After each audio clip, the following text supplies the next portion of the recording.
ये आकाशवाणी रायपुर है। प्रादेशिक समाचार बुलेटिन के साथ मैं शुभ्रा भट्टाचार्य।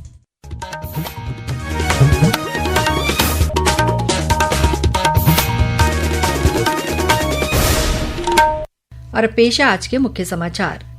राष्ट्रपति द्रौपदी मुर्मू ने दिव्यांगजनों के सशक्तिकरण के लिए राष्ट्रीय पुरस्कार प्रदान किए। कहा कि दिव्यांगजनों को सहानुभूति की नहीं बल्कि सम्मान की आवश्यकता है।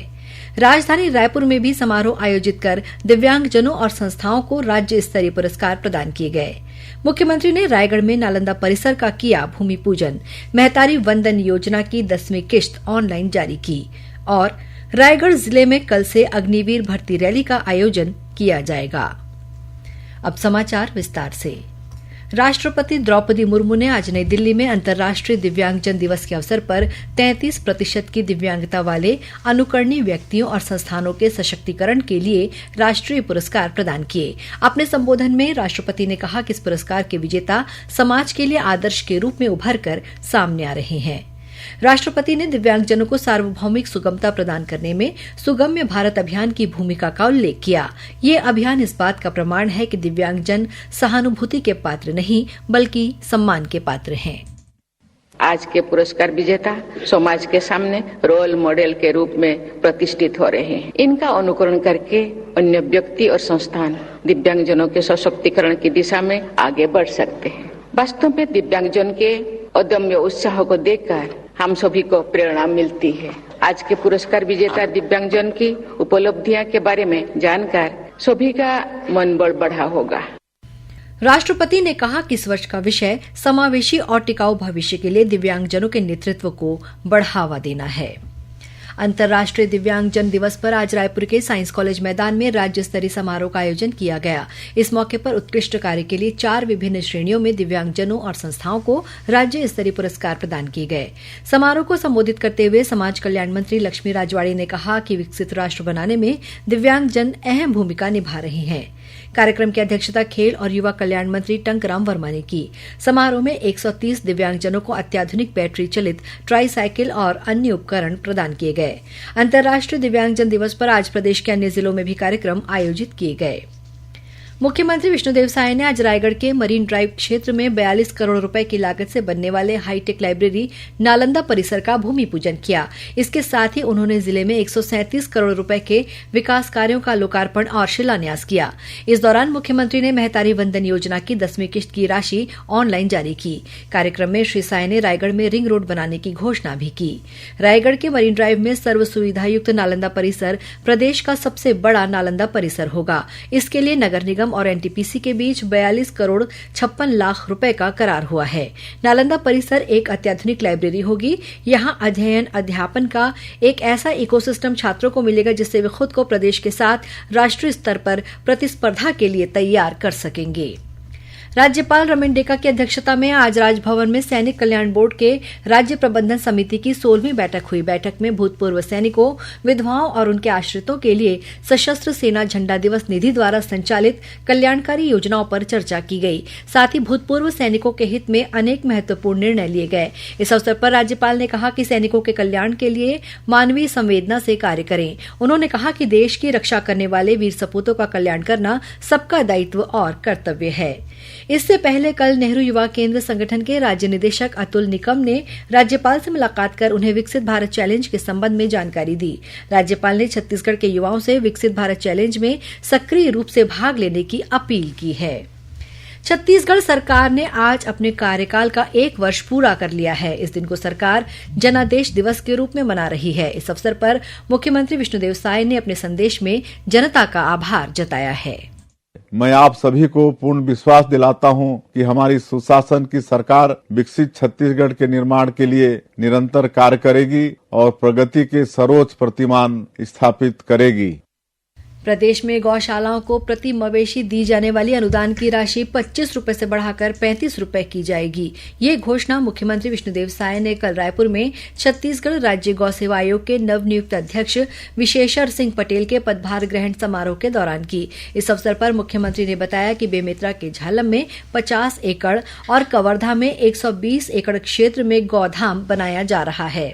केंद्रीय राज्य मंत्री तोखन साहू ने आज नई दिल्ली में भारतीय जनता पार्टी के राष्ट्रीय अध्यक्ष और केंद्रीय स्वास्थ्य मंत्री जेपी नड्डा से मुलाकात की। इस अवसर पर छत्तीसगढ़ के विकास से जुड़े विभिन्न विषयों पर चर्चा की गई। साथ ही केंद्रीय मंत्री को जनहित के कार्यों से संबंधित मांग पत्र भी सौंपा गया। इस अवसर पर महासमुंद सांसद रूप कुमारी चौधरी, पूर्व मंत्री और कुरुद विधायक अजय चंद्राकर तथा पूर्व विधायक और भाजपा के प्रदेश उपाध्यक्ष शिवरतन शर्मा उपस्थित थे। प्रादेशिक समाचार आप आकाशवाणी रायपुर से सुन रहे हैं और अब आगे बढ़ते हैं बाकी के समाचारों की ओर। सुगम्य भारत अभियान आज अपनी 9वीं वर्षगांठ मना रहा है। इसे सुलभ भारत अभियान के नाम से भी जाना जाता है। इस परिवर्तनकारी पहल का उद्देश्य दिव्यांग जनों के लिए एक सुगम और समावेशी भारत का निर्माण करना है। इस अभियान में बुनियादी ढांचे में सुधार, परिवहन और दिव्यांग जनों के लिए सार्वजनिक स्थलों को और सुगम बनाने पर ध्यान केंद्रित किया गया है। इस अभियान में दिव्यांग जनों के अधिकारों और आवश्यकताओं को लेकर जागरूकता बढ़ाने पर भी बल दिया गया है। सुगम सार्वजनिक परिवहन से लेकर समावेशी शैक्षणिक पहल की सुविधा देकर इस अभियान ने गरिमा और सम्मान के साथ करोड़ों दिव्यांगजनों को जीवन जीने योग्य बनाया है। रायगढ़ जिले में कल 4 दिसंबर से अग्निवीर भर्ती रैली का आयोजन किया जाएगा। 12 दिसंबर तक चलने वाली इस भर्ती रैली में प्रदेश के सभी 33 जिलों के 8,556 पुरुष उम्मीदवार शामिल होंगे। रैली में शामिल होने वाले उम्मीदवारों को अपने साथ एडमिट कार्ड, 8वीं, 10वीं, 12वीं और स्नातक की मार्कशीट, स्थानीय निवास प्रमाण पत्र, जाति प्रमाण पत्र, शपथ पत्र, एनसीसी, खेल, ITI, driving license, relationship certificate और जेआईए तथा आधार कार्ड में दर्ज मोबाइल नंबर लाना अनिवार्य होगा। रायगढ़ जिला प्रशासन की ओर से रायगढ़ रेलवे स्टेशन तथा रायगढ़ बस स्टैंड से लाने और ले जाने के लिए बस की निःशुल्क व्यवस्था की गई है। वहीं उम्मीदवारों के ठहरने की समुचित व्यवस्था भी प्रशासन द्वारा की गई है। सेना भर्ती कार्यालय द्वारा सभी उम्मीदवारों को सलाह दी गई है कि वे जालसाजों से सावधान रहें। भारतीय सेना में चयन निष्पक्ष, पारदर्शी और केवल योग्यता के आधार पर ही होंगे। राज्य निर्वाचन आयुक्त अजय सिंह की अध्यक्षता में आज नवा रायपुर में रायपुर संभाग के अंतर्गत नगर पालिकाओं और त्रिस्तरीय पंचायत चुनाव की तैयारियों के संबंध में समीक्षा बैठक आयोजित की गई। बैठक में रायपुर संभाग के आयुक्त, पुलिस महानिरीक्षक, कलेक्टर, पुलिस अधीक्षक और उप जिला निर्वाचन अधिकारी शामिल हुए। बैठक में चुनाव के सुचारू रूप से संचालन, सुरक्षा व्यवस्था, मतदान केंद्रों की स्थिति और निर्वाचन प्रक्रिया से जुड़ी तैयारियों पर चर्चा की गई। राज्य निर्वाचन आयुक्त ने अधिकारियों को मतदान जागरूकता बढ़ाने और मतदान प्रक्रिया को पारदर्शी तथा निष्पक्ष बनाने के निर्देश दिए। कल 4 दिसंबर को बस्तर संभाग के वरिष्ठ अधिकारियों की बैठक होगी। स्वास्थ्य मंत्री श्याम बिहारी जायसवाल की अध्यक्षता में आज वीडियो कॉन्फ्रेंसिंग के जरिए राज्य के 10 शासकीय चिकित्सा महाविद्यालयों की स्वशासी सोसाइटियों की बैठक हुई। बैठक में स्वशासी सोसाइटियों और प्रबंधकारिणी समिति को 2 करोड़ रुपए तक के अनुमोदन का अधिकार प्रदान किया गया है। वहीं अधिष्ठाता और अस्पताल अधीक्षक के अधिकार क्षेत्र को भी बढ़ाया गया है। कोंडागांव जिले में सुरक्षा बलों ने 2-2 किलो के 3 टिफिन बम बरामद किए हैं। मिली जानकारी के अनुसार कोंडागांव और कांकेर के सीमावर्ती ग्राम भंडारपाल, जबकसा और माड़गांव के पहाड़ी क्षेत्र में माओवादियों द्वारा सुरक्षा बलों को नुकसान पहुंचाने के उद्देश्य से आईईडी लगाने की सूचना मिली थी। इसके बाद धनोरा से जिला पुलिस बल और सीएएफ की संयुक्त टीम रवाना की गई। अभियान के दौरान सुरक्षा बलों ने माड़गांव पहाड़ी के पास से 3 टिफिन बम बरामद किए, जिसे बम निरोधक दस्ते की टीम ने मौके पर ही निष्क्रिय कर दिया। सीमा सुरक्षा बल बीएसएफ की स्थापना के 60 वर्ष पूरे होने के अवसर पर आज भिलाई में मैराथन दौड़ रन फॉर बॉर्डरमैन का आयोजन किया गया। 5 किलोमीटर लंबी इस दौड़ में बीएसएफ के वरिष्ठ अधिकारियों के साथ ही जवानों ने भी हिस्सा लिया। वहीं दुर्ग पुलिस के अधिकारी और जवान भी दौड़ में विशेष रूप से शामिल हुए। 4 श्रेणियों में हुए इस मैराथन में प्रदेश के कई खिलाड़ियों ने सहभागिता निभाई। इस अवसर पर छत्तीसगढ़ बीएसएफ के आईजी आनंद प्रताप सिंह ने विजेता खिलाड़ियों को पुरस्कृत किया। बांग्लादेश में हो रहे हिंदू उत्पीड़न के विरोध में सनातन हिंदू पंचायत द्वारा आज रायपुर के तेलीबांधा स्थित मरीन ड्राइव में धरना प्रदर्शन किया गया। प्रदर्शन के बाद सनातन हिंदू पंचायत के सदस्य रैली निकालकर कलेक्टोरेट में पहुंचे और जिला प्रशासन को एक ज्ञापन सौंपा। इस रैली में बड़ी संख्या में सनातन हिंदू पंचायत के सदस्य शामिल हुए।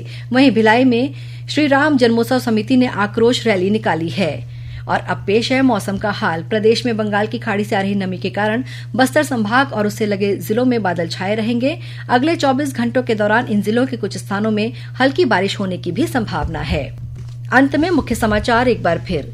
राष्ट्रपति द्रौपदी मुर्मू ने दिव्यांगजनों के सशक्तिकरण के लिए राष्ट्रीय पुरस्कार प्रदान किए। कहा कि दिव्यांगजनों को सहानुभूति की नहीं बल्कि सम्मान की आवश्यकता है। राजधानी रायपुर में भी समारोह आयोजित कर दिव्यांगजनों और संस्थाओं को राज्य स्तरीय पुरस्कार प्रदान किए गए। मुख्यमंत्री ने रायगढ़ में नालंदा परिसर का किया भूमि पूजन। महतारी वंदन योजना की 10वीं किश्त ऑनलाइन जारी की और रायगढ़ जिले में कल से अग्निवीर भर्ती रैली का आयोजन किया जाएगा। इसी के साथ प्रादेशिक समाचार बुलेटिन समाप्त हुआ। नमस्कार।